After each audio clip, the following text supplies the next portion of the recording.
Hello, welcome back to the BTG channel. Today we will dig into a surprisingly thorny question hiding inside a simple TV storyline. Who gets to step into the ballroom and who is quietly left at the door, watching from the shadows? The strange case of Jan's missing invitation. From the very first glance, the situation is odd. Jan is trusted to manage Vanessa's home, care for the space where this wealthy family lives, and keep their daily life running like a well-oiled machine. Yet she is somehow not considered worthy of an invitation to Winterfest. The same hands that polish the silver and prepare the house for the big night are apparently not the hands that are allowed to raise a glass under the chandeliers. That contradiction is the heart of the discomfort. If Jan is reliable enough for responsibility, why isn't she respectable enough for celebration? The issue becomes more glaring because this is not just a random employee.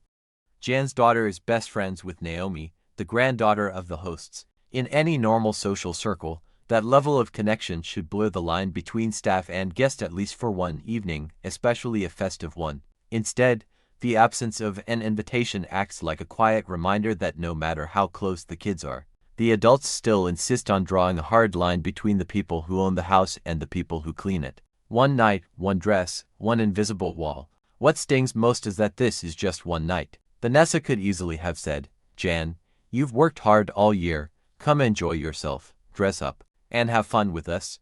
A simple invitation would have transformed the housekeeper from invisible support into a visible human being, allowed to sparkle for a few hours instead of blending into the background. Instead, the social script remains rigid, the haves twirl around the ballroom, and the help keeps the machine humming from the sidelines. Viewers feel the unfairness because it reflects an uncomfortable reality: how often those with power decide who is appropriate to be seen at their side, even if that person has been loyal, discreet, and indispensable for years. The show may be fictional, but the emotional logic behind that exclusion is painfully believable. It's for the elite, the fundraiser defense. One of the strongest arguments raised by viewers is that Winterfest or Winter Carnival is not just a party. It is a fundraiser for the elite, designed to raise money for the less fortunate. In that logic, Jan herself is closer to the less fortunate category than the donor class. The pointed question becomes, what exactly is Jan supposed to bid on at a high-end charity auction if the items are priced far beyond her means? The irony is almost too sharp. The wealthy gather in designer gowns to help people like Jan, but if Jan steps into the ballroom in that same moment, she is seen as out of place. A contributor joking that someone like Leslie Lulu would need to buy Jan a dress, arrange her hair and makeup, or relegate her to the service area only underlines how charity events often maintain hierarchy even while claiming to uplift others. The poor can be the reason for the party, but not necessarily participants in it. Donors versus the help when charity mimics real life. Another viewer cuts straight to the point: this is a fundraiser, and fundraisers invite donors, not staff. From that angle, the show is simply mirroring how many real-world charity galas function. At events modeled on things like the Met Gala, the guest list is curated to include those with money, influence, or publicity value, not the people who quietly keep the venue spotless.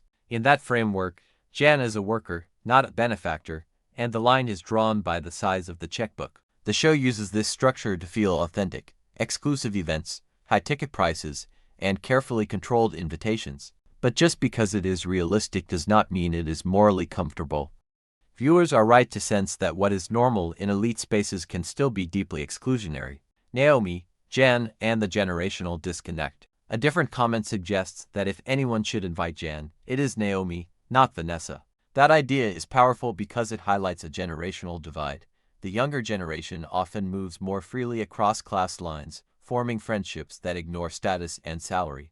Naomi likely sees Jan's daughter as simply a best friend, not the housekeeper's kid, and that perspective could open the door literally and figuratively for Jan to be seen as more than just staff. If Naomi extended a personal invitation, it would challenge the unspoken protocol of the household.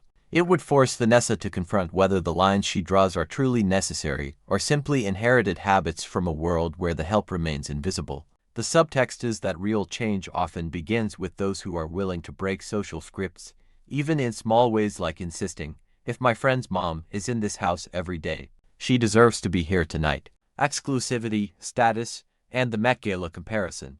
One viewer compares the event to the Met Gala, an iconic example of a carefully curated, extremely exclusive guest list. At that level, attendance is not just about money.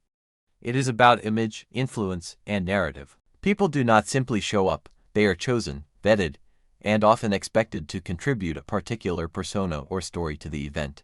Imagining Winterfest in that light, Jan's absence becomes almost inevitable inside that world's rules. She does not bring celebrity, fashion headlines, or high-profile branding. She brings quiet competence and reliability, qualities that are crucial for daily life but not glamorous enough for a red carpet-style fundraiser. The comparison emphasizes that elite events often value spectacle over substance, and that the people who provide the foundation like Jen rarely get the spotlight. Doug, Vanessa, and the exclusive list politics. Another comment hints that this is a very exclusive guest list and casually drops that Vanessa's former partner would be Doug. Even this small detail is revealing. At these kinds of events, personal history and social alliances matter as much as money. Ex-partners, business associates, and old friends can either be quietly erased from the list or strategically included to project a certain image of unity, power, or success. Jan, in contrast, has no such political or social leverage. Including Doug might signal something about Vanessa's public persona. Including Jan would signal something about Vanessa's private values. The fact that Jan remains excluded suggests that the priority is managing high-status relationships, not honoring the loyalty of those who sustain the household from the inside. She is clearly the less fortunate. The discomfort in that phrase. One commenter bluntly describes Jan as clearly the less fortunate, which encapsulates the core tension of charity events. Fundraisers often operate on a binary. There are givers and receivers, benefactors and beneficiaries, patrons and the poor. Once someone is mentally placed in the less fortunate box, it becomes harder for the elite to see them as social equals who might stand beside them at the bar or share a table. This classification is not just about money.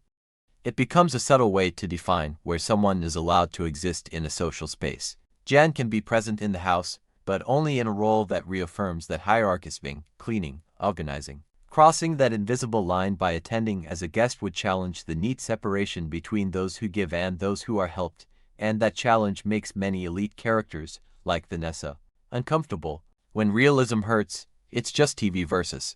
This is how it works. The original overthinker admits, I know, it's just TV, but then immediately points out how revealing the lines are that people draw around others. That ambivalence is powerful. The storyline is fictional, yet it exposes real dynamics of class, race, and labor that play out in everyday life. Many viewers recognize that the show is not inventing this hierarchy. It is simply placing it under a brighter, more glamorous light. The comments insisting that's how fundraisers work treat the exclusion as normal and practical. But another way to read the same scene is as a quiet indictment. Events that call themselves charitable can still be built on the backs of invisible workers who are never allowed to share in the joy they help create. The tension between it's realistic and it's wrong is exactly why the Jan storyline hits such a nerve. What this says about Vanessa, and about us. Ultimately, Jan's missing invitation is not just about a dress, a ticket, or a night off.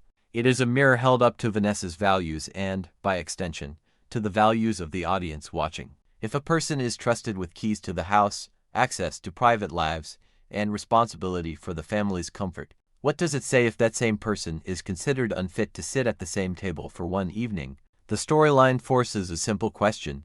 Is kindness confined to charity from a distance, or can it look like dissolving a barrier and saying, tonight, you are not staff, you are a guest? Viewers' reactions show how many people are hungry to see that barrier challenged on screen, because it rarely is in real life. And while the show may not rewrite the rules of elite fundraisers, it has already succeeded in sparking the most important shift, making the audience notice the people who are usually written out of the guest list and ask why.